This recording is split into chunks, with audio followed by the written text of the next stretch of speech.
All right. Thank you all so much for joining. My name is Lance. I'm the senior product specialist here at LabKey. So I help organizations understand our software and see if it's the right fit for them. So we did have a poll that was kind of asking which features you're looking for sample tracking, freezer management, workflow management, test and assay results, and automatic calculations. So thank you so much for kind of sharing those. We got a little bit of everything, so we'll kind of cover all of those different items. But as we kind of go through the demo, feel free to leave your questions in the chat or the Q&A, and we'll try to get to them, especially towards the end of the demo. I'll be reading all of those. So thank you all so much for joining us. Good afternoon, good morning, depending on where in the world you are. I'm really excited to talk more about our software with you all. A little bit more about myself. Before I worked for LabKey, I've actually worked in the conservation of critically endangered species with breeding programs where we would release critically endangered animals back into the wild. And then I've also worked in organ and tissue donation for infectious disease and microbiology testing. So with all of those different fields, I'm really familiar with a bunch of different LIMS, which are laboratory information management systems. I'm familiar with spreadsheets, paper records, basically you can name it.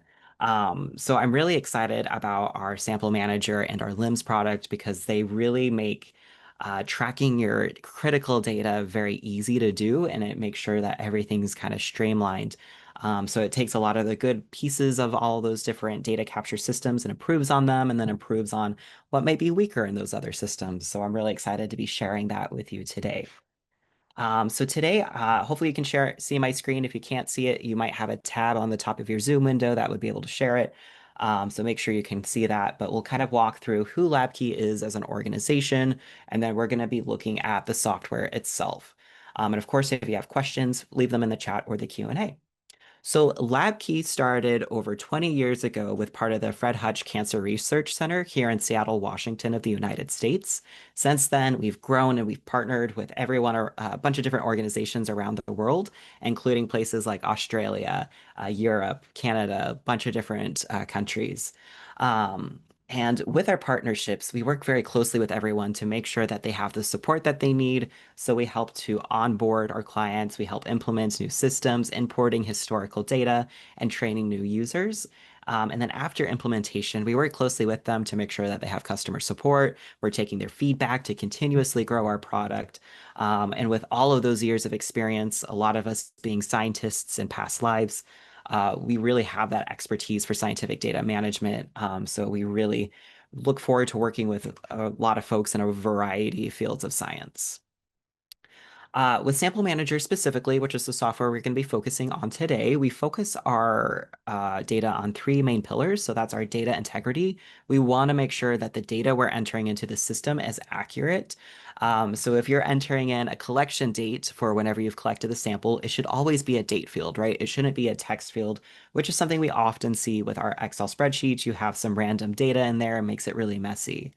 But it should always be in your audit log. So if something's being changed, you should go back and make sure your data looks good. Everything's being tracked as is.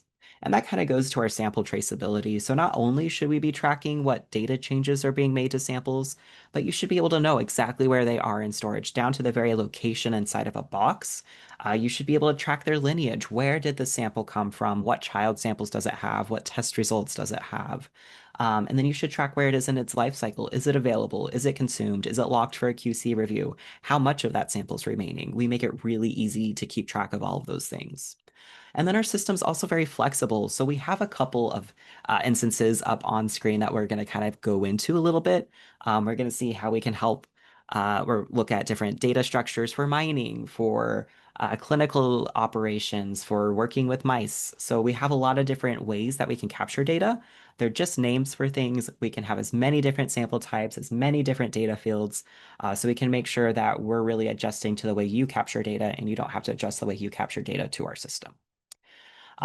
So with Sample Manager and with our LabKey LIMS, we have a few different tiers to make sure that we're working with the features that you need, so you don't necessarily have to pay for features you don't want.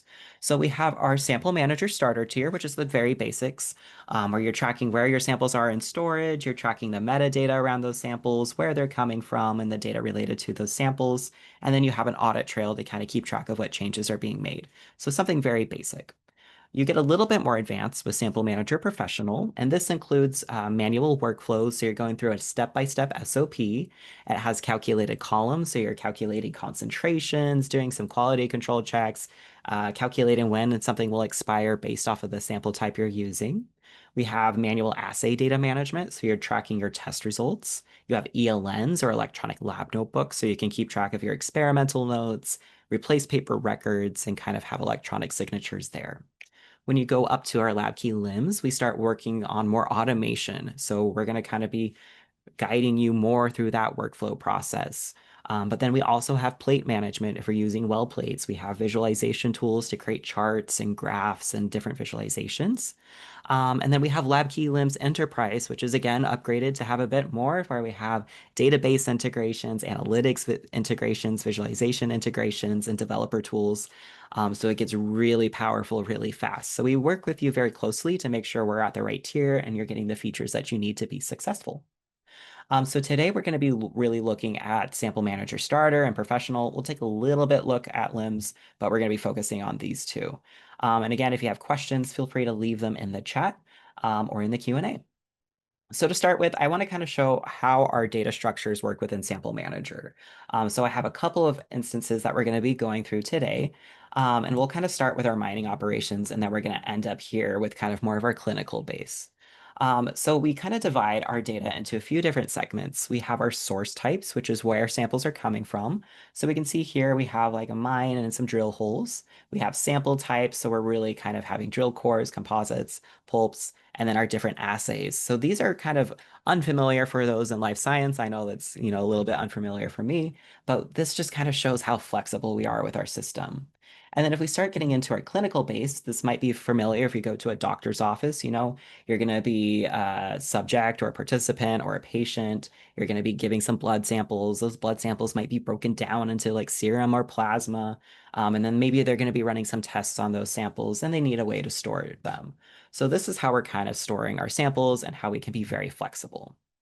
But when you log into your page, you're going to see how you've configured your system. You'll have a breakdown of your different sample types. You have your blood, your DNA, your PMMC, and then you also have the different statuses that these samples are in, if they're available, if they're consumed, they're locked.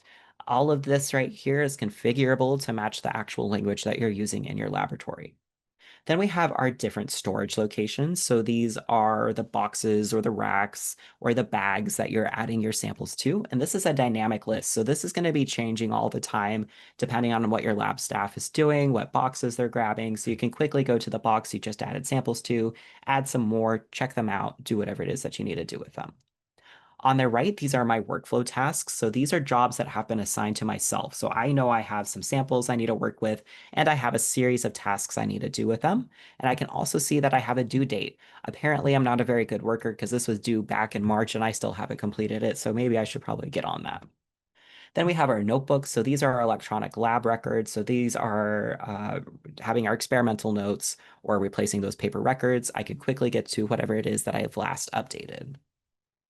But to navigate through Sample Manager, we have this dashboard, which is what we saw earlier, where we have our source types, where our samples are coming from, either that's a patient, a specific study, or a project, our sample types. So those are physical items we're working with. So usually that's like blood, serum. Some people use it for inventory, reagents, or other physical things that they need to track. Then they have their assays, their tests that we're running, and then our storage units, which is like a liquid nitrogen tank, a refrigerator, workbench, a field, freezers, basically where you're putting your samples.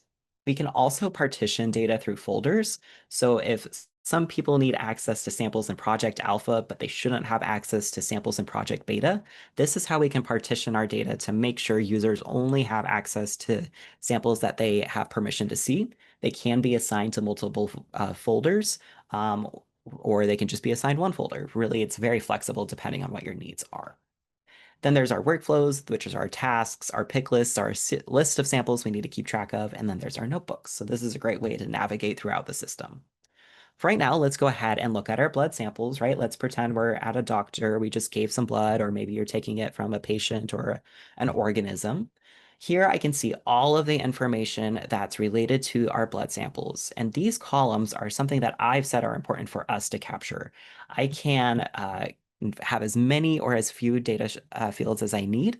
So it's really flexible in that piece. With all of these different fields, I can also narrow down and filter out what data I want to see. So if I want to see all my tube colors that are abnormal, I can do that. And then I can also see, let's see all of our abnormal tubes that are in storage. So it makes it really easy for us to kind of narrow down the types of samples we want. If I know the sample IDs, I can also scan them in with a barcode, or I can type them in or copy and paste them to really pull up what we're working with. Now let's say I want to select some samples to work with. There's a few things I can do from this grid right away. I can edit them, so if I need to make some updates, maybe change their status, I can do that. I can derive them or create child samples, so if we're wanting to aliquot or derive those samples or pool them together, we can. I can assign them to an assay or a test that we're running, assign them to a workflow job, which is a series of tasks I need to do with those samples, or I can move them around in storage, check them out, remove them, whatever it is I need to do. Another really cool thing we have with these grids is that I can export this grid at any time. So if I want to export it to a CSV, Excel, or TSV file, I can do that.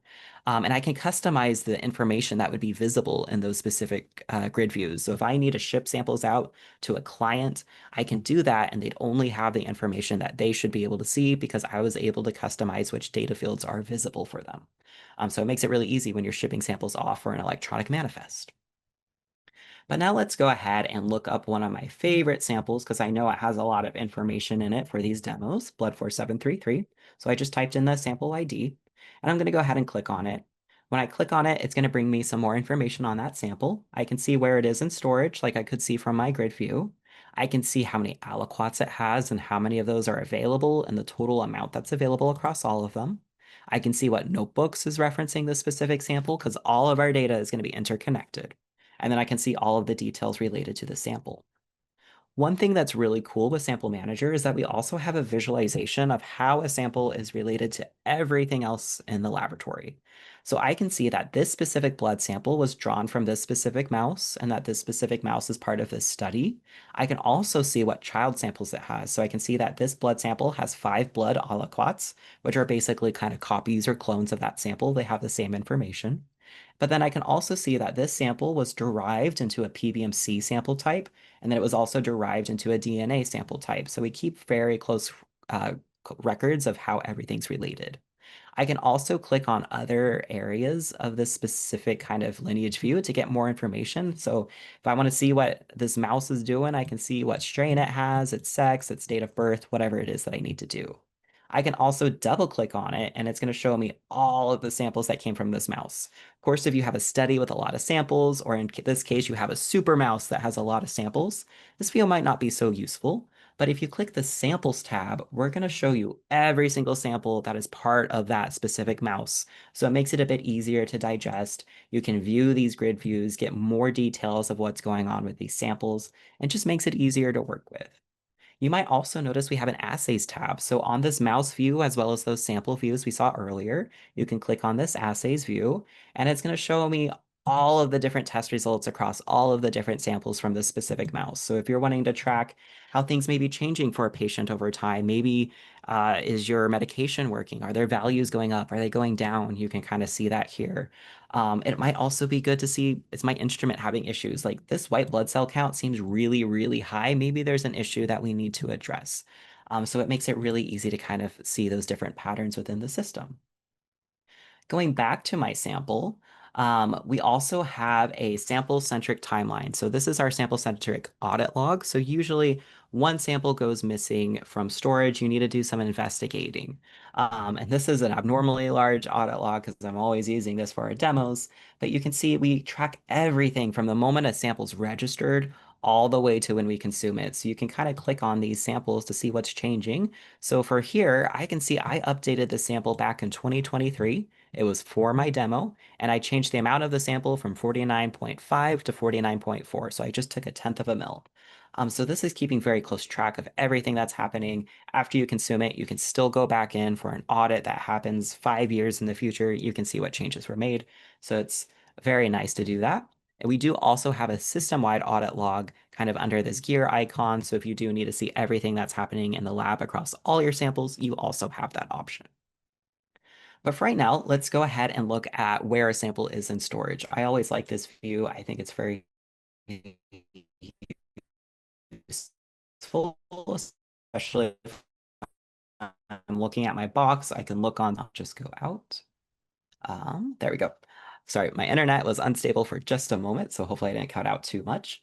But I just clicked on this sample's storage location, and it's going to highlight the exact row and column that the sample's located in. But I can also hover around and see all these other samples that are inside storage.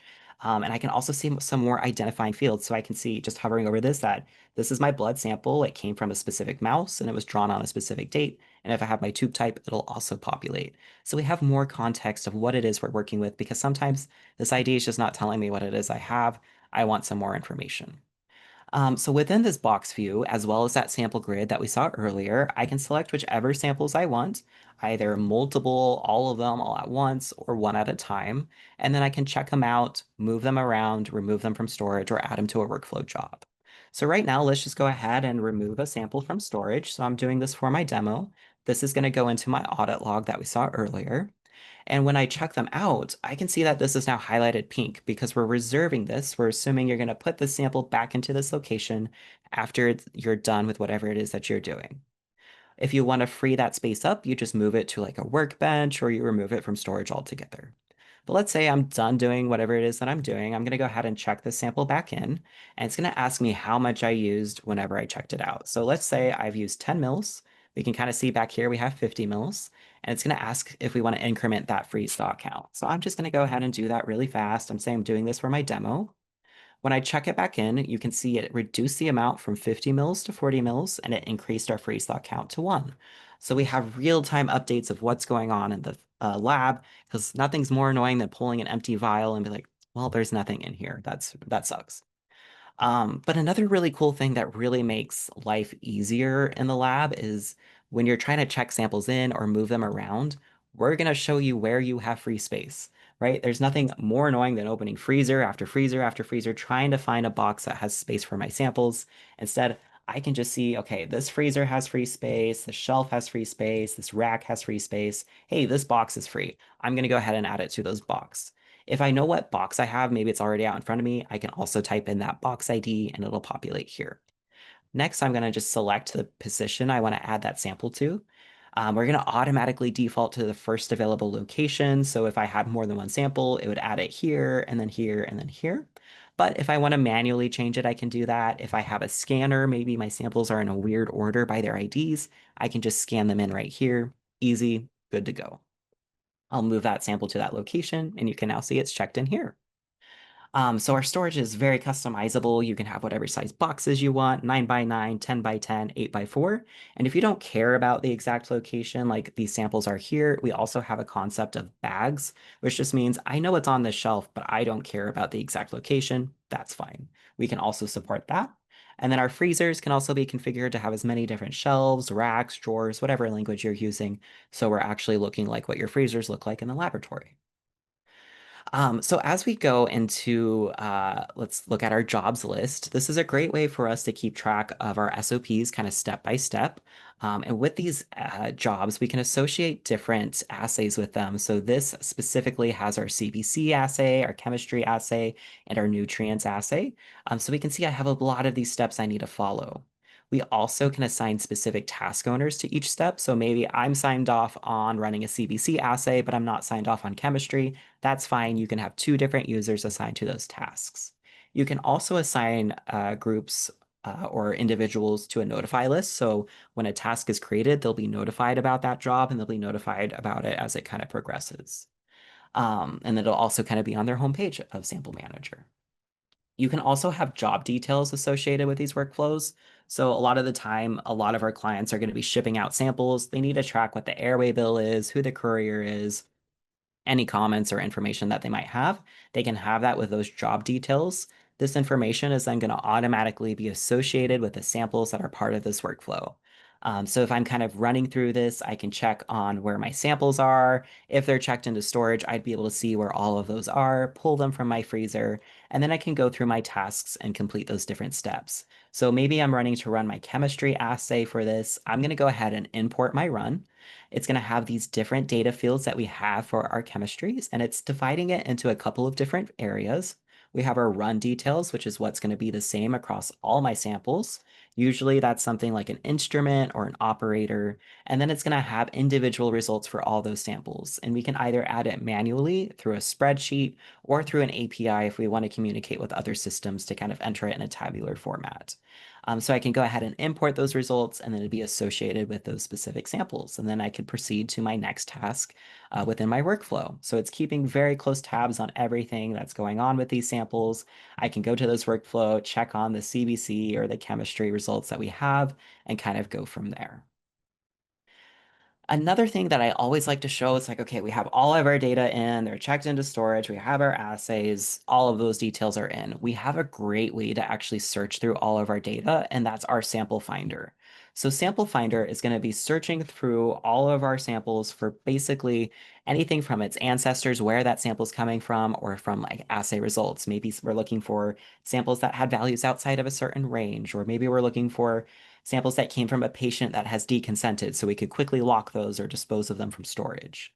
So here, I'm actually going to look for all of my samples that came from a mouse with a bulb C strain, and it's going to quickly pull up a list of 15,000 samples that meet that criteria. Now, when I worked in the lab for organ and tissue donation, it would have been super useful if I had this because I needed to pull all my samples that came from someone that was potentially going to donate organ and tissue, but they didn't end up doing that for whatever reason. We could then dispose of all of their archived blood samples. Because I didn't have this process took me over a year, and you just saw I did it with a click of a button. So it's very useful. I love this feature. I wish I had it when I was in the lab for sure. So now we have like all those details, but what about our ELNs, right? We want to keep track of maybe any deviations we have from our SOPs, replace paper records. We can easily do that with our ELNs, and our ELNs allow us to have templated forms that we can go ahead and create. It allows us to have multiple authors so we can collaborate with one another. And this is also going to be connected to our sample information, our sources, our assays, our workflow jobs, other ELNs. So you have this kind of audit checklist that we're going through. We're having an internal audit. And you can see I've just kind of tagged specific samples. I can remove those if I want. But how we kind of tag information is very similar to social media. So I'm just typing in that @ sign, and then I'm going to start typing in that ID. So it makes it really easy for me to kind of select the samples that I need. I can hover over it, get some more context of what's going in. I can open it in a page, get some more details, and kind of go from there. That's then also going to be showing on my sample page that it's associated with a specific notebook. These notebooks can have different sections, so it's easier to kind of sort through everything. You can see we have inline tables, but you can have also inline graphs, images that you've kind of took, or you can have attachments if you want to have those with your notebooks. These are also version controlled, so if I accidentally deleted everything, no worries, I can go back to a previous version and restore it. Once I'm done drafting or writing out my ELN, I can also submit it for review. So it goes to my manager or whoever should be approving these to then sign off on these ELNs. At that point, I can download that ELN and its attachments and send it to whoever may need it. So it makes it really easy to kind of do those details. So those are kind of the main features that I like to show for these demos. Of course, I'd be more than happy to kind of go more in depth with you all with a personalized demo that looks specifically at your use case. So feel free to kind of schedule some time with us. We do also offer free 30-day trials, and with those trials, we can import a portion of your data. It can be real, it can be fake. That way you actually see what Sample Manager looks like for your actual use case to make sure it's going to fit and be the right software for you. And of course, you can learn more about our software on our website. We're really transparent about a lot of things. You can see our pricing straight on the website. We do offer discounts for the more users that you have, as well as have multi-lab or enterprise level contracts to really work with organizations that might need that support. All of our contracts do come with customer support, so we're more than happy to help with training, onboarding, implementing new features and whatnot. So we really love working with all of our clients. So now I'm going to go ahead and answer questions that you have. So as you have them, please feel free to leave them in the chat. More than happy to kind of answer those. So I'm going to go ahead and pull those up really fast. Let's see. So can you show us an example when you link the ELN with the sample storage database? Yep, so that was kind of what we just covered with these ELNs, where basically you're kind of tagging these specific samples. As you can see, you can have kind of notebooks, samples, sources, assays, and jobs. You can then kind of hover over them. It's also really easy to copy and paste information as you might need it. Let's see, let me kind of go through these and how customizable. Yep. So I'll actually go through our workflow and how customizable that is. So that was kind of a templated job that we saw for the user conference. So these workflows also have templates that you can have. So I'm going to go ahead and kind of create this job. This is just not kind of from a template. It's an ad hoc job. Maybe I need to do different things with it. I can assign different job owners. So this is based off of our user list. I have notifying lists of users I can have, and this can be a group of people or individuals. We have our start dates, due dates, and then I can go through and start adding a bunch of tasks. So we can have as many of these as we want. They can be as general or as specific. And then you can also assign specific assays that need to be performed with these specific tasks and the order that they should be performed. You can also have attachments associated with them. So if you want a copy of your SOP, you can have them there. And then you can start assigning different samples either from here or from that sample grid or the storage locations that we saw. Okay, let's see. Do you have local support in Australia? So right now we don't have local support, but we do have several clients in Australia that we support. We're really fast with our responses. So we do make sure that you have that support that you need. We're really flexible and kind of meeting in the time zone that you're in. We actually have a webinar from Crux Biolabs that you can kind of view and how we've supported them in their success. They're a CRO based in Australia, and we've had quite a bit of significant growth over there. Physically, which country are the servers located for the data that is being stored? So we do have a few different options for that. I believe we did just add Australia, but we can double check on that. We do also host data in Oregon, and I believe in Ireland. We have a few different places of where our servers are stored because we realize different organizations have different security requirements, so we want to be really flexible. If we aren't storing your data in a server that's currently offered, we can definitely discuss that with our contracts. And then can I print off labels from inventory samples? Yes. So we actually do integrate with a third-party service called Bartender. And we do that because Bartender is really flexible with the different kind of printers it works with. So if you have a printers with a Windows driver, it'd be able to work. And basically from Sample Manager, once it's all set up, you select whichever samples or inventory items you want. You'll click print the label. You'll select whichever template you want because, not every sample type uses the same template. And it prints that label based off of the information that's in here. It can print barcodes because barcode is just a font that your computers can read, but you can't. But it's the same thing as the information that's in here. So that's a great question. And then we do read barcodes that are already labeled on samples if you want to do that way instead too. Are location permissions possible by groups of users or individual users only? Yep, so that is a great question too. You can assign users to a specific group, and then you can assign permissions to those groups, so it basically just copies those permissions across all those users. Our permissions are pretty flexible in what they can do, and they're all additive, so you can have more than one permission. We have our admins, which means they can do the most damage, right? They are the ones that are setting up your system, configuring it, creating the rules, adding users. We recommend one or two admins per group. We have our editors, which can add samples, edit samples, make those different changes, but they can also delete samples. We have editor without delete that can do all of that, but they just can't delete samples. Readers can just view information. Storage editors can check things in and out. And there's a couple other roles, but all of these are based off of different projects. So you can have different permissions for each project for every group or individual of users, or they can be inherited depending on what works best for you all. Can sample fields be made mandatory for users? Yep. So all of these fields can be made mandatory, or at least I should say most of them can be. So if you kind of see, these are all of the different data fields we added. We're using this for demos a lot, so it's a little bit messy, but you can add as many as you'd like. This checkbox here means it's required. And then we have a bunch of different types of data fields that you can have to kind of restrict the information that's being put into the system. And then we do have calculations. Those are just being done automatically, which is why they're not required because it's based off of other fields that are in the system. Can images or PDFs be included in sample data? Yes, they can be. So that would be like an attachment or a file. Those can also be included in your assays, your workflows, or your ELNs. We do have a limit on the sizes of those. Usually folks don't meet that limit unless they're doing like DNA sequencing or have really high res images. So you can have those in the data. So I'm just going to go ahead and mark those answered as live. But thank you so much for these questions. These are fantastic. And I'm going to make sure I didn't miss anything. And if I did miss something, I'm really sorry, but feel free to schedule a demo with me. We can definitely discuss your questions more. Um, Let's see. I believe I answered most of those Q&A questions. But if you have any more questions, feel free to reach out. We're always more than happy to help out. And then we'll be sending a recording of this fairly soon. And of course, our website's kind of a great place to go, or you can schedule a custom demo with me, and I'd be more than happy to chat.